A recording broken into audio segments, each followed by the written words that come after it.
Today we are making mousse filled chocolate pokeballs. Come on, let's get cooking. I'll show you how.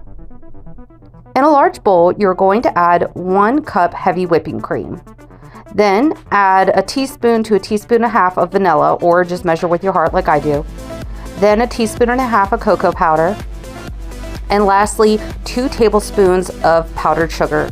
You're going to whip it until it has nice solid peaks. Now place it in the fridge for later. Next, get yourself a whole bag of white chocolate chips and melt that down in your preferred way.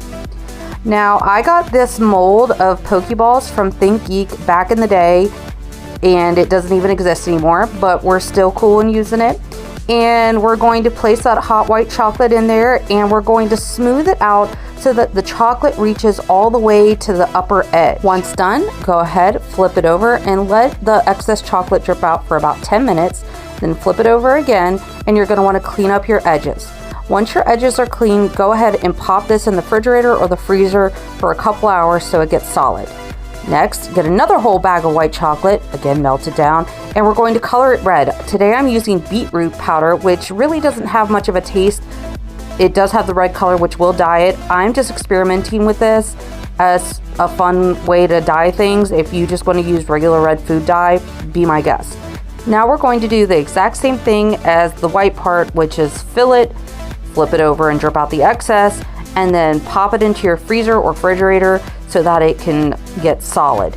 Now we're going to pop them out of their molds once they're solid, and I'm going to tell you that while my white ones came out, my red ones I struggled with, and I only got one good red one out.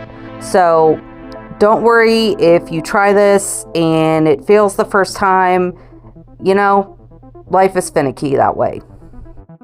Lastly, we're going to put our first part of our chocolate mold onto our plate. Watch out, it's going to be a little bit wiggly because it's a circle. And we're going to pipe in some of that chocolate mousse. Now, we're going to add the red part. And while normally I would have been like, oh, there's this hole, it actually works out so I can pipe in some of that chocolate mousse into the top and completely fill our chocolate mold. Now to clean up the top part to make it look all nice and pretty. And for our finale, here's our ASMR moment. Thanks for coming and cooking with me today, and please remember to like and subscribe.